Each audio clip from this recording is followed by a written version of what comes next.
함께 나누실 말씀은 구약성경 느헤미야 11장 1절에서 9절까지의 말씀입니다. 구약성경 743페이지에 있습니다. 구약성경 느헤미야 11장 1절에서 9절까지의 말씀입니다. 구약성경 743페이지에 있습니다. 우리 찾으셨으면 743페이지 느헤미야 11장 1절에서 9절까지의 말씀을 천천히 함께 읽겠습니다. 백성의 지도자들은 예루살렘에 거주하였고 그 남은 백성은 제비 뽑아 10분의 1은 거룩한 성 예루살렘에 거주하게 하고 그 10분의 9는 다른 성읍에 거주하게 하였으며 예루살렘에 거주하기를 자원하는 모든 자를 위하여 백성이 복을 빌었느니라. 이스라엘과 제사장들과 레위 사람들과 느디딤 사람들과 솔로몬의 신하들의 자손은 유다 여러 성읍에서 각각 자기의 성읍 자기 기업에 거주하였느니라. 예루살렘에 거주한 그 지방의 지도자들은 이러하니 예루살렘에 거주한 자는 유다 자손과 베냐민 자손 몇 명이라. 유다 자손 중에는 베레스의 자손 아다야야니 그는 우시아의 아들이요 스가랴의 손자요 아마라의 증손이요 스바다의 현손이요 마할랄렐의 오대손이며 또 마아세아니 그는 바룩의 아들이요 골로세의 손자요 하사야의 증손이요 아다야의 현손이요 요라립의 5대 손이요 스가랴의 6대 손이요 실로 사람의 7대 손이라. 예루살렘에 거주한 베레스 자손은 모두 468명이니 다 용사였느니라. 베냐민 자손은 실루이니 그는 무술람의 아들이요 요벳의 손자요 부다의 증손이요 골로야의 현손이요 미에세야의 5대 손이요 이디엘의 6대 손이요 여시야의 7대 손이며 그 다음은 갑바와 실레 등이니 모두 928명이라. 시그리의 아들 요엘이 그의 감독이 되었고 한누이의 아들 유다는 버금강이 되어 성읍을 다스렸느니라. 아멘. 우리 손을 들어 하나님 앞에 인사하겠습니다. 하나님, 용맹한 군사가 되게 하옵소서. 우리 자유의 거리를 두고 인사하겠습니다. 이 어려움을 잘 이겨냅시다. 여러분, 최근에 두 나라가 화제에 오르고 있습니다. 하나는 얼마 전에 미군의 철수로 인해서 하루아침에 나라가 무너진 아프가니스탄이고요. 또 하나는 지금도 전쟁 중인 우크라이나입니다. 많은 유튜브나 TV를 통해서 뉴스를 통해서 상황을 알고 계실 겁니다. 저는 전문가가 아니지만 그럼에도 불구하고 보도되는 많은 내용들을 보면서 두 나라의 상반된 모습을 보았습니다. 아프가니스탄은요, 생각보다 빨리 무너졌습니다. 대통령은 아슈라트 간이라는 대통령인데 비하인드 스토리에 의하면 전쟁이 나자마자 여러분 대통령궁을 버리고 백성을 버리고 헬기 2대에 자기의 전 재산을 싣고 그것도 금괴를 제대로 다 싣지 못해서 2대를 나머지는 차에 버리고 2대에 싣고 다른 제3나라로 망명한 도망간 유명한 대통령이었습니다.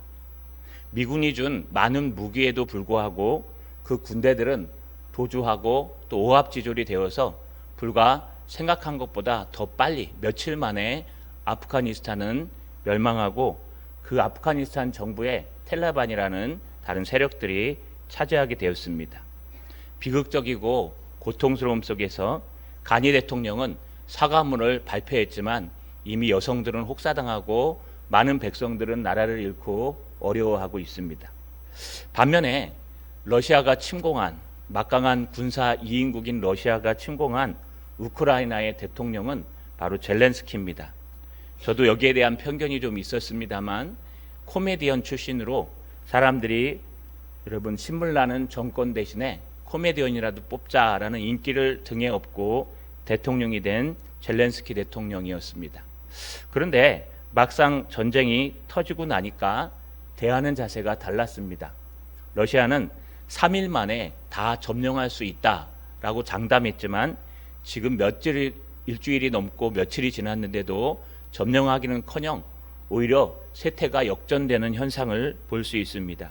그는 코미디언에도 불구하고 미국에서 당신이 위험하니까 미국으로 오시오라고 여러분 부탁했는데도 불구하고 나에게 필요한 건 피난 장소가 아니오 전쟁에 쓰이는 무기입니다. 나는 도망가지 않습니다. 여러분, 그래서 사람들이 신문 보도에 여러분 코미디언이 갑자기 처칠이 되었다라고 얘기할 정도로 유명하고 용감한 대통령, 또 90%가 그를 존경한다고 하는 대통령이었습니다. 뿐만 아닙니다. 오합지졸일 것만 같았던 그 군대는요, 민병대를 포함해서 많은 군대들이 자기의 나라로 돌아가는 그런 역사들이 나타났고, 또 일반인들은 군대에 합류해서요, 내가 끝까지 항쟁하겠다, 나라를 지키겠다고 철철지 싸우고 있는 그런 모습을 볼 수 있습니다. 여러분, 이 두 나라를 보면서 우리는 무엇을 생각할 수 있습니까? 중요한 것은요, 하나님의 군대, 여러분 그 나라를 지키는 그 군대와 지도자와 백성들의 마음이 얼마나 중요한가를 알 수가 있습니다. 우크라이나는 3일을 못 버틸 것이라고 얘기했는데 생각보다 선전하고 잘 싸우고 있고, 아프가니스탄은 무너지는 데 최소한 3년 이상 걸릴 것이라고 얘기했는데 하루아침에 무너져서 며칠 만에 무너지는 정반대되는 모습을 볼 수 있습니다. 이것을 보면요, 꼭 무기가 좋아야 하고 꼭 숫자가 많아야 하고 꼭 무엇인가 있어야 하는 것이 중요한 게 아니라 정신 자세, 마음의 자세, 우리의 영적인 생각들이 굉장히 중요함을 알 수 있습니다. 오늘 본문은요, 우리 모든 예루살렘을 지키는 성도들을 6절 하반절에 다 용사인이라는 단어를 씁니다. 용사라는 것은 뒤에서 살펴보면 알겠지만 용감한 사람 한자로는요, 또 원문대로 표현하면 용감한 남자들, 용감한 군인들이라고 번역할 수 있습니다. 하나님의 백성들은 모두 다 군사들입니다. 우리는 언제 전쟁을 지금 현재 전쟁하고 있는 영적 전쟁을 하고 있는 군사들입니다. 하나님의 군사된 백성들은 어떤 모습을 갖고 싸워야 할까요?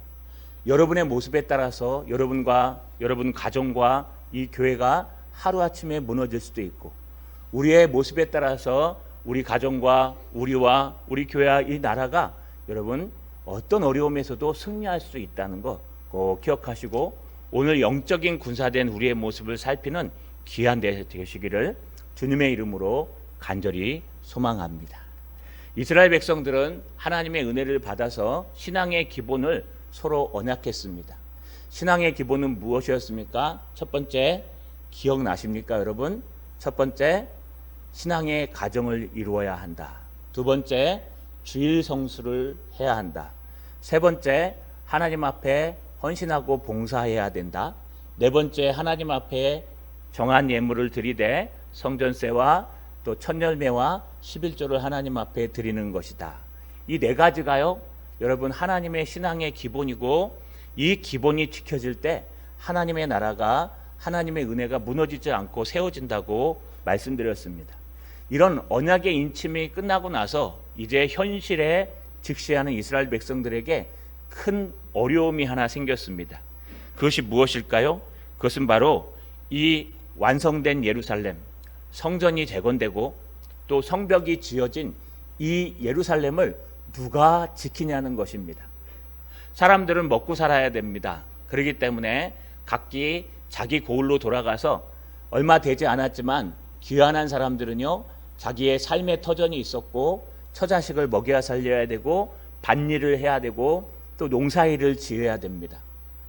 이스라엘 백성들은 이모작을 하기 때문에 우리보다 굉장히 바쁩니다. 우리는 일모작을 하기 때문에 여러분 가을이 되면 추수를 하고 겨울 동안에 농한기를 겪고 봄이 되면 농번기에 들어갑니다. 그런데 이스라엘 백성들은 날씨가 따르기 때문에 이모작을 통해서 여러분 6개월마다 한 번씩 모내기를 하고 타작을 하고 농사를 심고 거두는 일을 반복합니다. 그래서 비옥한 땅이 될 수도 있지만 또 하나는 그만큼 바쁘다는 것입니다. 이런 바쁜 생활에서 자기의 삶의 터전으로 다 돌아가려고 하지 예루살렘 성을 지키려고 하는 사람은 많이 없었습니다. 또 하나, 이 예루살렘 성은요, 늘 적군들의 표적이 되었습니다. 북방 민족이 남방 이집트 쪽으로 쳐내려 갈 때에는 이 예루살렘을 통과해야지만 빨리 갈 수 있습니다. 또 남방 민족 애굽과 같은 민족들이 북방 민족을 북벌할 때는 이 예루살렘으로 통해야지만 빨리 갈 수 있습니다. 그래서 예루살렘은 늘 군사적인 위협과 또 우리가 앞에서 살펴본 것처럼 영적인 위협이 뒤섞여 있는 도시였습니다. 이 예루살렘 성을 과연 누가 지킬 것이냐? 여러분, 예루살렘 성은 크기가 한계가 있기 때문에 모든 백성들이 다 머물 수는 없습니다. 잠시 머물 수는 있어도 거기에 모두 살면서 각각 나가서 영토에서 밭일을 할 수 없는 상황입니다. 그래서 이스라엘 사람들은, 하나님의 백성들은 제비를 뽑는 일을 하였습니다. 오늘 1절에 보니까 백성의 지도자들은 예루살렘에 거주하였고 그 남은 백성은 제비 뽑아 10분의 1은 거룩한 성 예루살렘에 거주하고 그 10분의 9는 다른 성읍에 거주하게 하였으며, 그들이 결정한 건 바로 제비를 뽑는 것입니다. 제비를 뽑다라는 단어는 여러분 제비를 던지다라는 뜻이라 그랬습니다. 그래서 여러분 지금으로 생각하면 우연성 또 동시성 이런 것들을 생각해서요, 그냥 제비를 뽑듯이 자 하나 뽑아봐 라고 하면서 운 좋으면 뽑히고 운 나쁘면 안 뽑히는, 또 안 좋은 것은 운 나쁘면 뽑히고 운 좋으면 안 뽑히는 것처럼 생각합니다. 그러나 이 당시의 제비는 분명히 하나님의 뜻을 발견하는 하나의 도구였습니다. 그래서 잠언 16장 33절에 제비는 사람이 뽑으나 모든 일을 작정하기는 여호와께 있느니라 라고 되어 있습니다. 요나도 제비를 뽑아서 자기가 당첨되었습니다. 구약 성경에 보면요, 제비를 뽑아서 하나님의 뜻을 발견하는 일들이 많이 있습니다. 신약에도 있습니다. 대표적인 것이 바로 예수님의 11제자 중에 12제자 중에 하나인 가룟 유다가 죽고 그 자리를 메꾸는 사람을 뽑을 때 마지막에 제비를 뽑았다라고 표현합니다. 자격이 맞는 사람 두 사람을 올려서 제비를 뽑았다. 그때 제비를 뽑았다는 건 투표했다는, 그냥 뽑았다는 소리가 아니고요, 투표했다라는 소리에 가깝다고 얘기했습니다. 구약의 제비 뽑는 것과 신약의 제비 뽑는 것은 다른 의미였지만 정확한 것은 지금 하나님의 말씀이 기록되고 성령의 감동으로 기록되는 그 와중에서 이 제비 뽑는다는 것은 분명히 하나님의 역사가 일어나는, 하나님의 뜻을 물어보는 한 방법이었습니다. 바로 이 물어보는 한 방법으로 하나님 앞에 제비를 뽑아서요, 여러분 10분의 1만 10%만 예루살렘에 남고 나머지 90%는 자기의 보금자리로 돌아가서 자기의 일을 감당했습니다. 여기에는 지도자들도 한몫했습니다. 백성의 지도자들은 모두가 다 예루살렘에 거주했습니다. 반면 하나님의 백성들은 10%만 거주했습니다. 그런데 이들이 얼마나 여러분 이 거주하는 것이 힘들까요? 자기의 보금자리를 버려야 됩니다. 뭐 어떤 사람은 70년 동안 들어와서, 여러분 지금 한 50년 이상 지났기 때문에 50년에서 약 70년 동안 보금자리를 뿌리 내렸는데, 한 3대 정도 뿌리 내리고 있었는데 그것을 버리고 예루살렘 성에 들어가서 살아라. 지금이야 우리와는 다릅니다. 우리는 서울에 인구 제한을 하고요, 서울에 와서 살아라 그러면 서로 가려고 그럴 겁니다. 인프라가 잘 돼 있어서요. 그러나 농사 짓는 사회에서는요, 한 곳에 모여 사는 게 굉장히 여러분 힘들 수도 있습니다. 왜냐하면 자기 농토에 가까운 곳에 살아야 농사를 지을 수 있는데 내 농토가 저 멀리 떨어져 있다면 얼마나 힘듭니까? 최근에 여러분 농사 짓는 것이 유행이라 시골에 있는 교회들은 자기 앞에 있는 권사님, 장로님들의 밭을 얻어가지고요, 거기에 주말 농장을 만든다고 합니다. 그러면 시내에 있는 사람들이 주말 농장에 가기 위해 아이들을 데리고 교회에 와서 예배를 드리고 점심을 먹고 남은 시간에 가서 농사를 짓고 저녁 때쯤 돼서 내려간다고 합니다. 이게 전원교회의 로망이라고 합니다. 여러분, 이렇듯이 즐기는 농사야 할 수 없지만 그것을 직업으로 한번 가졌다고 생각해 보십시오. 일주일에 한번 농사 지으러 가는 것과 매일 아침에 여러분 햇빛이 나기 전에 일찍 나가서 그 멀리까지 차를 몰고 와서 농사를 짓고 농사가 끝나면 집으로 돌아간다? 쉬운 일이 아닙니다. 아마 예루살렘에 거주하게 된 사람들은 대부분 자기의 밭과 집을 팔고 모든 식구들이 다 예루살렘으로 들어와야 했습니다. 또 하나는요, 예루살렘을 방어해야 됩니다. 물론 바깥에서 징병한 사람도 있겠지만 그들은요 예루살렘을 수시로 주기적으로 방어해야 했습니다. 그래서 군역의 역할도 감당해야 됩니다. 자기의 고향을 버리고 자기의 땅을 내려놓고 하나님의 성전이 있는 예루살렘 성에 들어와서 군역을 감당하고 대표해서 수고하고 봉사하는 것, 이거 쉬운 일이 아닙니다. 그래서 어떤 사람은 불만도 있을 겁니다. 왜 나 같은 사람을 뽑아갖고 이런 일을 하게 하는가? 저 사람이 더 잘할 텐데. 그럼에도 불구하고 그들은 제비를 뽑아서 하나님의 뜻을 발견합니다. 오늘 2절에 보니까 예루살렘에 거주하기를 자원하는 모든 자를 위하여 백성들이 복을 빌었느니라. 여기 잘 보시면 두 가지 단어가 등장합니다. 하나는요, 여러분 제비를 뽑아서 했는데 거룩한 성 예루살렘에 남았다라고 되어 있고요. 또 하나는 여기에 여러분 모든 백성들이 복을 빌었다라고 표현되어 있습니다. 그 앞에 자원하는 자들이라고 표현되어 있는데 어떤 번역에서는요, 이 자원하는 자들을 이 사람들 말고 또 예루살렘에 스스로 나의 삶을 내려놓고 예루살렘에 들어가고 싶은 모든 사람들이라고 표현하는데 그런 뜻은 아닙니다. 이 자원하는 자라는 뜻이요, 여러분 나다브라는 단어를 쓰는데 이 재경이라는 걸 씁니다. 이 재경은 무엇이냐? 스스로, 이런 뜻입니다. 스스로 자원하다, 스스로 예물을 드리다, 스스로 재물이 되다, 이런 뜻입니다.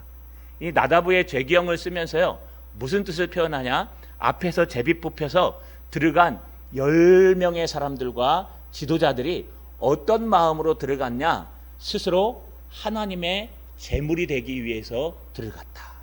스스로 나는 나의 삶을 내려놓고 나는 나의 안전을 내려놓고 하나님의 백성들을 대표해서 하나님이 나를 뽑아주셨으니 하나님 앞에 들어갑니다. 그 첫 번째 모습이 여러분 이 예루살렘 성을 거룩한 성 예루살렘이라고 얘기했습니다. 이 거룩이라는 단어, 이거는 구별하다라는 뜻입니다. 그래서 다른 성읍들과 구별한 하나님의 성전이 계신, 하나님의 교회가 있는 하나님의 그 거룩한 성전에 하나님께서 구별하셨다라는 뜻입니다.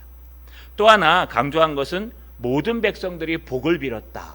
여러분, 우리가 제비를 뽑아서 안 좋은 일을 당첨하면 거기에 당첨되지 않으면 뭐라 그래요? 어이구 다행이다. 재수가 없을 뻔했는데 잘 됐네. 뽑힌 사람은 아이고 정말 재수가 없을라니까 별일이 다 생기네. 재수라고 표현하죠. 이 재수라는 건 우연이라는 뜻입니다. 그러나 우리는 그렇게 사용하지 않습니다. 우리에게 우연이라는 건 없습니다. 모든 것은 하나님의 계획에 있습니다. 그래서 제비 뽑는 것조차도 하나님의 은혜입니다. 이 뽑힌 사람들은요, 자원하는 마음으로 나는 하나님의 군사인데 하나님의 일을 위해서 나의 삶을 포기하라고 하나님이 부르셨어.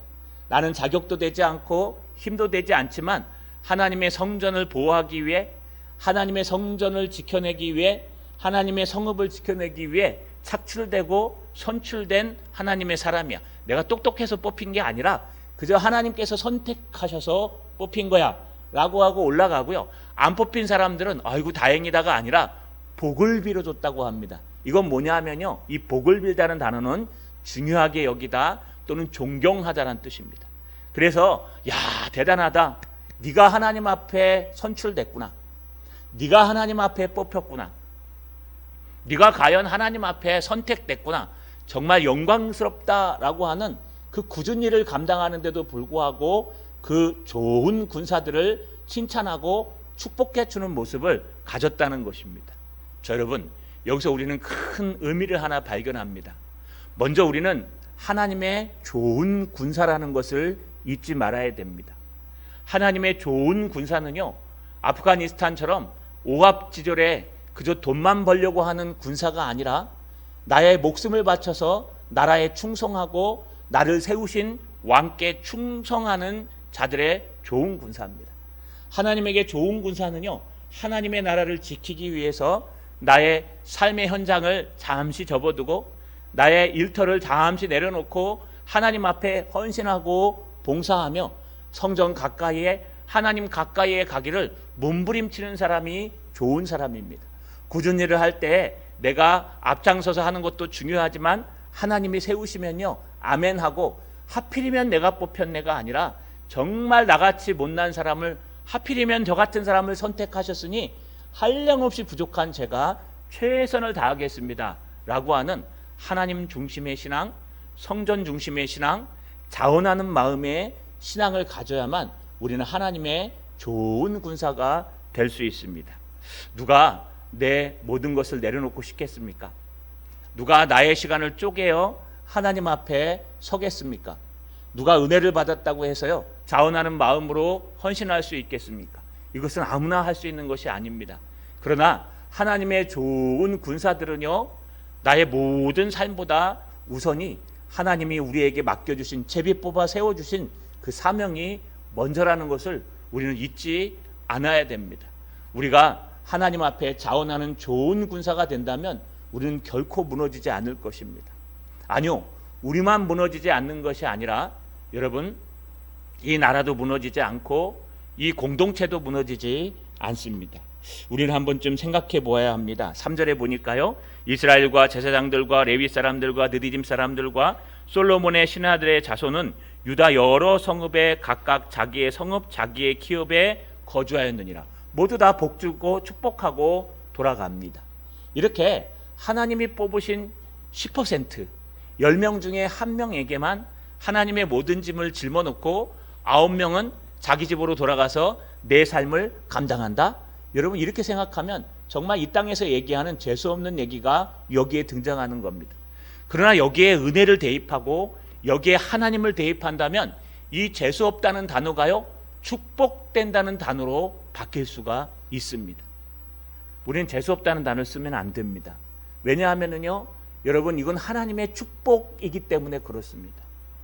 이들은 나머지 그 1명을 축복하고 모두가 돌아가며 그를 존경하고 네가 하나님 앞에 뽑혔어 라고 하는 기쁨으로 하나님을 떠났다. 이스라엘 백성들 속에는요, 하나님 중심, 성전 중심의 신앙이 있기 때문에 성전 가까이에 사는 것이 큰 축복이었습니다. 이들은 성전 가까이에 살면요, 우리 사도행전에 처음에 제자들이 하루에 3번씩 성전에 모여서 기도하는 것을 볼 수 있습니다. 다니엘서에 보시면 다니엘도 창문을 열어놓고, 성전이 있는 쪽 창문을 열어놓고 하루에 3번 하나님 앞에 기도했다고 얘기합니다. 지금도요, 모슬림 사람들은요, 모스크가 있는, 하나님의 성전이 있는, 여러분, 자기네들이 말하는 하나님의 성전이 있는 곳에 지금도 방석을 깔아놓고 거기서 하루에 3번 약 10분에서 15분씩 절을 하고 기도를 합니다. 어떻게 보면요, 우리 기독교인들이 그래야 됩니다. 물론 그런 습관은 사라졌습니다. 그래서 우리는 언제든지 함께 하시는 그 주님 앞에 어디서든지 기도할 수 있습니다. 형식과 내용이 중요한 것이 아니라 마음이 중요합니다. 그럼에도 불구하고 여러분, 그렇다고 해서 하나님의 성전을 사모하는 그 사모함이 사라지게끔 한 것은 아닙니다. 우리는 너무 쉽게 신앙생활을 하는 것 같습니다. 신앙생활은요, 어려운 것입니다. 그러나 쉬운 것입니다. 우리는 너무나 쉽게 신앙생활을 포기해버리는 것 같습니다. 예전에 우리 선배들은 어땠습니까? 성전을 사모하는 열심이 얼마나 많았으면요, 안 믿는 사람 신랑들이요, 부인이 교회 가면 뭐라고 얘기합니까? 너 교회 목사랑 바람났지? 왜요? 도대체 목사가 얼마나 잘생겼길래 새벽에도 가고 저녁에도 가고 낮에도 가고 왜 이렇게 뻔질나게 교회에 드나드는 거야? 라고 하면서 화낼 정도로 교회를 사랑하고 교회에 와서 기도하고 교회에서 밤을 새고 새벽 기도를 드리고 수요예배를 드리고 금요철을 드리고, 여러분, 교회를 사모하는 그 마음이 최선이었습니다. 왜 그렇게 교회를 사모하는 것일까요? 최소한 하나님의 교회에는 하나님이 계실 것이다 라고 하는 생각 때문에 그렇습니다. 근데 선교단체가 발전하고 나니까요, 하나님의 교회가 너희만 교회가 아니라 우리도 교회야. 여러분, 오늘날 선교단체의 단점은 바로 여기에 있습니다. 처음에는요, 좋은 의미에서 시작합니다. 대학을 갖다 복음화시킨다, 학교를 복음화시킨다, 직장을 복음화시킨다.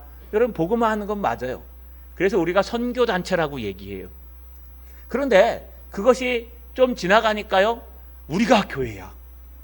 우리가 교회고 교회에 손 안 벌리고 연합 안 하고 교회는 다 썩은 것들이고 우리가 진정 이 땅의 교회야 라고 하면서요, 자기네가 교회 시스템을 가지고 주일날 지키지도 않으면서 주일은 중요하지가 않아, 평일날 하나님 앞에 예배하는 게 더 중요해 라고 하면서요, 삶의 예배를 강조하면서 선교단체가 교회 역할을 감당합니다.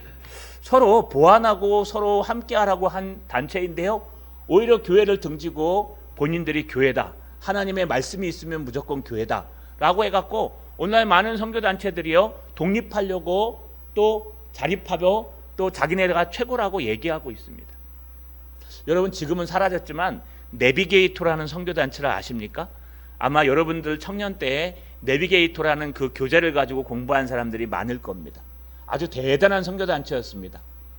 근데 이 선교단체가 어느 날 우리 한국에서 사라졌습니다.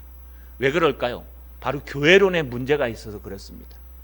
어떤 교회론의 문제가 있을까요?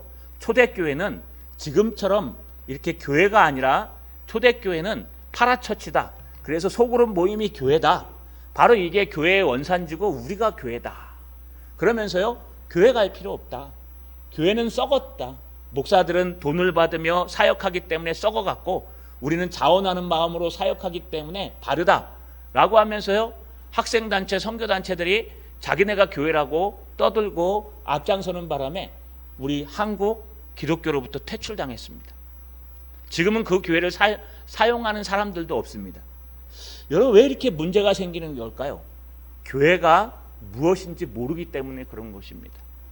여러분, 교회는 그리스도의 몸입니다. 교회는 그리스도가 피로 값주고 사신 하나님의 교회입니다. 교회는 성전이라고 표방할 수 있습니다. 우리 몸 한 사람 한 사람의 마음에 성령이 계시기 때문에 우리 한 사람 한 사람이 교회입니다.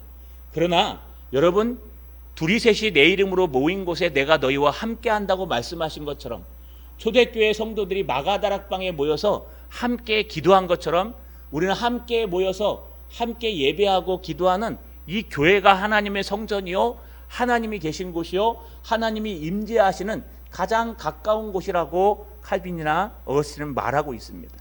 저 여러분, 우리의 신앙을 돌아봐야 됩니다. 나의 신앙이 교회 중심적인지 나의 신앙이 하나님 중심적인지, 일주일에 한 번 예배 드리는 것도 여러분 참석하지 못하는 그런 신앙을 갖고 있지는 않는지, 아니 정말 내가 교회를 사랑하여서 어떻게 해서든지 교회 가서 기도해야 되겠다라고 했던 우리 선배들의 모습을 갖고 있습니까? 여러분의 신랑과 남편들은 교회 뭐 좋은 집사님이라고 한 분 계시냐? 교회 뭐라도 있어? 목사님이 잘생겼나 보지? 라고 얘기하면 신앙 최고. 그러면 데리고 오십시오. 제 얼굴을 보면 깜짝 놀랄 겁니다. 어떻게 저렇게 못생긴 사람과 바람이 나냐? 그러면서요. 여러분, 이 말은 뭐냐? 제발 그런 얘기 좀 들으라는 얘기입니다. 우리 모든 신앙이요, 교회 중심, 성전 중심, 말씀 중심, 기도 중심이 돼야 되는데 어느 순간부터 나 혼자 기도해도 여기 교회인데 뭘, 우리끼리 모여서 모임해도 여기 교회인데 뭘, 틀리지 않아요. 그런데 중요한 거는요, 여러분들의 자세와 믿음이 거기서 싹 트지 않아요. 온라인 예배를 드립니다. 어쩔 수 없습니다. 코로나 때문에. 그거 부정하는 건 아닙니다. 하지만 과연 온라인 예배를 드리시면서 이 자리에 나와서 함께 드리는 예배자와 똑같은 마음을 갖고 계실까요? 그러진 않을 거예요. 어쩔 수 없이 온라인 예배를 드려서 하는 건 할 수 없습니다. 하나님이 인정하실 거예요. 그러나 우리는 흑사병이 아니라, 전염병이 아니라 그 어떤 병이 올지라도 하나님의 교회가 결정하면 거기에 나와서 예배를 드리고 하나님 앞에 신령과 진정으로 함께 해야 됩니다. 이게 성전 중심의 신앙, 예배 중심의 신앙, 사명 중심의 신앙이라는 거예요. 자, 여러분 잊지 마십시오. 우리는 군사지 평민이 아닙니다. 우리에게 필요한 건 믿음의 용기, 신앙의 용기지 그저 허접한 이 땅에서 복받는 일이 아닙니다. 내가 하나님 앞에 뽑히고 구별되어서 하나님의 백성이 되고 하나님 앞에 나와 헌신한다는 거 꼭 잊지 마시고 사명을 자원하는 마음으로 감당하시는 저 여러분 되시기를 주님의 이름으로 간절히 소망합니다. 그렇다면은 이것 외에 남은 사람들은 누가 있을까요? 오늘 5절에 보니까 예루살렘에 거주한 그 지방의 지도자들은 이러하니 예루살렘에 거주한 자는 유다 자손과 베냐민 자손 몇 명이라. 여러분, 주로 유다 자손과 베냐민 자손 평신도들을 말합니다. 그 지도자들과 모든 지도자들은 다 있고요. 대부분 평신도로 남아있는 사람이 유다 자손과 베냐민 자손들이었습니다. 왜 유다 자손과 베냐민 자손일까요? 이스라엘의 12지파는 다 어디가 있을까요? 물론 레위 사람들은 뺀다면 11지파는 다 어디가 있는 걸까요? 여러분 잘 아시다시피 이스라엘 백성들은요, 르호보암 때 나눠졌습니다.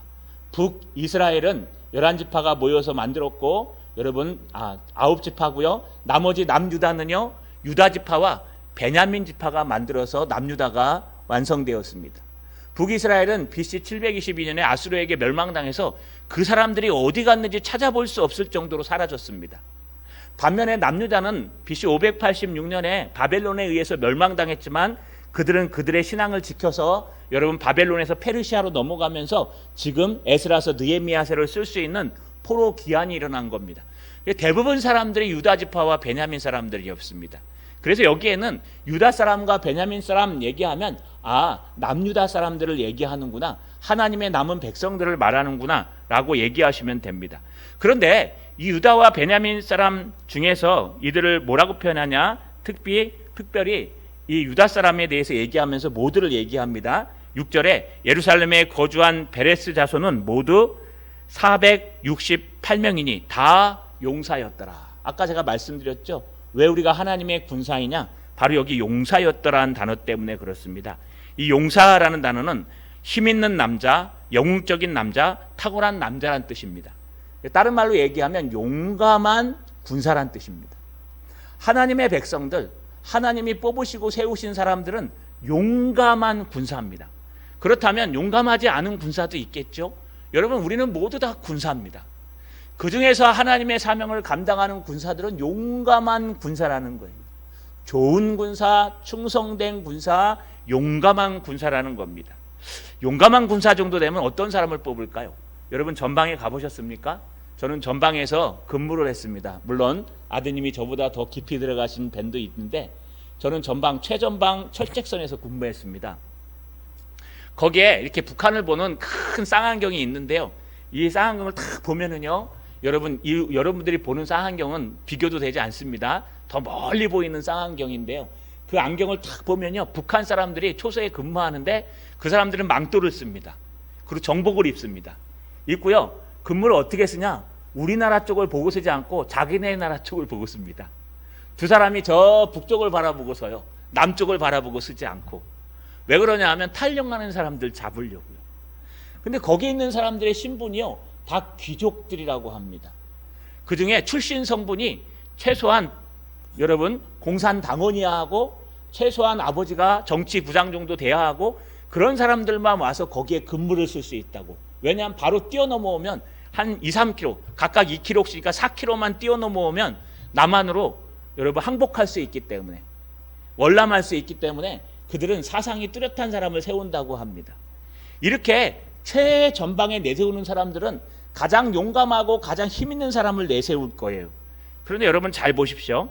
제일 첫 번째 등장하는 4절에 유다 자손 중에는 베레스의 자손 아다야가 있고, 또 5절에 또 마아세아가 있다라고 얘기하면서 제일 첫 번째 내세우는 유다 자손은 베레스의 자손입니다. 여러분, 베레스가 누굽니까? 우리가 앞에 살펴본 것처럼 창세기 38장 24절 30절에 보시면 이 야곱의 아들 유다 중에 여러분 이 유다가 자기 며느리와 함께 자서 낳은 쌍둥이가 있었는데 베레스와 세라입니다. 그게 바로 베레스입니다. 아니, 제일 앞에 내세우면 좀 유다 자손 중에 누구 하면서 좀 유명한 사람을 세워야 되는데 베레스 자손 중에 라고 되어 있습니다. 그리고 또 여러분 4절 끝에 보면 유다 자손 중에 베레스 자손이라고 표현하면서 여러분 그 말을 이어가고 있으며 6절에 예루살렘에 거주한 베레스 자손은 이라고 베레스를 2번이나 씁니다. 아니, 안 좋은 얘기는 좀 숨겨야 되지 않습니까? 좀 치부는 감추고. 이런 허접한 사람, 허접한 자손, 정말 앞에 쓰면 안 될 만한 자손들을 앞에 세워서 그들에게 이런 사람이 하나님 앞에 뽑혔다라고 좀 표현하고 있습니다. 여러분 뿐만 아닙니다. 7절에 보시면 베냐민 자손 중에는 실로아가 있고, 또 맨 끝에 보시면 갈비에와 살레 등이 있으니 모두 928명이라 라고 되어 있습니다. 베냐민 자손이 지금 928명입니다. 유다 자손이 몇 명이라 그랬습니까? 468명입니다. 928명, 468명, 약 2배 차이가 납니다. 베냐민 자손이 더 많습니다. 그런데 우리 잘 보시면은요, 베냐민이 큰 실수를 합니다. 사사기서 20장에 가보시면 베냐민의 아들들이 큰 실수를 해서 여러분 그 실수 때문에 온 이스라엘 백성들이 모여서 베냐민을 공격하게 되고 결국 남자를 다 죽이고 산으로 도망한 600명만 살아남습니다. 그 베냐민 자손 중에 한 자손이 600명밖에 살아남지 않아서 그 자손이 완전히 멸망할 것 같아서 그 전투에 참여하지 않은 자기의 백성들 중에 딸들을 그들에게 줍니다. 간신히 그들은 연명하는 아주 상처가 깊은 베냐민 자손입니다. 자, 보십시오. 베레스의 자손, 베냐민의 자손. 아니, 어떻게 성경을 기록해도 이렇게 안 좋은 사람이 최전방에 설 수 있습니까? 좀 북한처럼 사상이 뛰어나고 뭐 다윗의 자손, 그 중에 누구, 이런 사람들이 좀 등장해야 되지 않습니까? 그런데 가장 못나고 가장 부족한 자손들을 맨 앞에 세워서 그들이 이렇게 하나님의 용감한 용사가 되었느니라 라고 성경은 기록하고 있습니다. 자, 여러분, 이것이 하나님의 은혜입니다. 왜 은혜인 줄 아십니까? 내가 무엇인가 잘해서 하나님 앞에 받는 것은 은혜라고 얘기하지 않습니다. 그건 내가 했기 때문에 보상이라고 얘기해요. 내가 기도했기 때문에 이런 일이 일어난 거야. 내가 하나님 말씀을 잘 전했기 때문에 이런 일이 일어난 거야. 내가 하나님 앞에 올바르기 때문에 이런 일이 일어난 거야. 내가 하나님 앞에 열심히 봉사했기 때문에 이런 역사가 일어난 거야. 여러분, 이런 마음이 들면 그건 은혜가 아니에요. 그건 은혜가 아니라 뭐냐? 보상이에요. 내가 수고한 만큼 하나님이 값을 주셨다는 거예요. 이건 하나님의 은혜랑 다른 거예요. 우리가 언제 하나님의 은혜를 받습니까? 나는 아무것도 아닙니다. 나는 아무것도 아닙니다. 나는 그저 시아버지와 며느리 사이에서 난 불륜 자식인 그런 베레스 자손일 뿐인데 이 창피하고 부족한 자손이 기도한들 무슨 역사가 일어나겠습니까? 이 창피하고 부족한 자신이 하나님의 일을 한들 무슨 역사가 일어나겠습니까? 내가 하나님 앞에 헌신하고 봉사하는 것이 무슨 유익이 있겠습니까? 나는 우리 자녀들을 잘못 키워서 베냐민 족속처럼 싹 다 멸망한 집안의 자손입니다. 이런 노예보다 못한 저 밑에 무수리 같은 인간인데 우리의 수고가 무슨 역사가 있겠습니까? 그저 하나님의 은혜로 된 것입니다. 내가 잘하든 못하든 하나님의 은혜로 됐다. 하나님의 은혜로 됐다는 것을 우리가 꼭 기억하셔야 됩니다. 최근에요, 제가 무서울 때가 있습니다. 요즘은 제가 기도하면 하나님이 막 이루어 주세요. 정말 제 기도가 땅에 떨어지지 않고 다 역사가 이루어져요. 너무 기뻐요. 근데 어느 순간부터인가 교만해져요. 뭔지 아십니까? 내 기도하면 돼. 너 죽는다. 내 기도는 하나도 땅에 떨어지지 않는다. 내가 기도하면 끝내준다. 정말 그래요. 이거 착각이에요. 하나님의 불가해성이라는 책을 읽으면서요, 하나님 앞에 통탄했습니다. 내가 하나님을 얼만큼 알고 있는가? 내 평생에 하나님의 말씀을 얼만큼 연구하였고 한 말씀 대신 하나님을 얼만큼 깊이 묵상하고 있는가?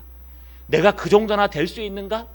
여러분, 하나님의 불가해성, 하나님은 우리 스스로 알 수 없다는 그 하나님의 한계, 인간의 한계를 깨닫고 나니까요, 광대하신 하나님, 넓으신 하나님, 그 하나님 앞에서 나는 아무것도 아니고 그저 하나님께서 오르시고 하나님께서 역사하신다는 걸 깨달았습니다. 그러고 나니까 비로소 내가 보이고, 그러고 나니까 비로소 하나님의 은혜가 보이는 거예요. 하나님, 우리는 아무것도 아닙니다. 우리는 그저 몸부림치는 한 영혼일 뿐입니다. 우리가 열심히 한들 머리카락 하나도 희고검게 할 수 없는 인간의 능력을 가졌습니다.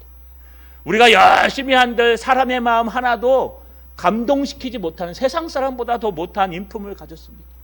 우리가 열심히 한들 과학조차도 모르는 그냥 착각에 빠진 그냥 지식을 갖고 있는 아무것도 아닌 사람입니다. 그럼에도 불구하고 우리를 뽑아주시고, 우리를 세워주시고, 우리를 예배하게 하시고, 우리를 기도하게 하셔서 하나님 얼마나 감사한지 모릅니다. 이게 은혜입니다. 말씀을 마치겠습니다. 여러분, 왜 하나님은 하나님의 군사들 중에 가장 못난 베레스의 자손, 가장 흠있는 베냐민 지파 사람들을 세우실까요? 물론 그들이 유다와 베냐민 지파의 주를 이루고 있습니다. 그럼에도 불구하고 하나님이 그냥 숨기시고 싶으실 텐데 왜 그런 못난 사람들을 앞에 세우셔서 용사로 세우시며 자원하는 마음으로 할 수 있도록 제비를 뽑았을까요? 그것은 하나님 앞에 언제든지 다시 일어나서 용맹스러운 사람, 용맹스러운 군사가 되라고 하시는 말씀입니다. 다시 한번 돌아봅시다. 여러분은 하나님의 좋은 군사입니까? 여러분은 영적인 아프가니스탄은 아닙니까? 그냥 내가 한 것처럼, 내가 뭔가 열심히 한 것처럼 막 있을 때는 힘내게 하는데 정작 어려움이 닥치면 어디로 사라졌는지 모르는, 그냥 쥐두새도 보이지 않는 그런 모습은 아닙니까? 아니면 여러분 우크라이나에 있는 사람들 같습니까? 정말 보이지 않을 때 아무것도 안 하는 사람처럼 보였는데 막상 전쟁이 터지니까요, 가장 앞에 나서서 목숨을 걸고 가장 흔한 모습으로 주님의 성전 앞에 예배드리는 그런 사람들이십니까? 다시 한번 우리를 돌아보아서 하나님 앞에 겸손히 낮아지셔서 하나님 앞에 충성스러운 군사, 좋은 군사 되시기를 주님의 이름으로 축원합니다.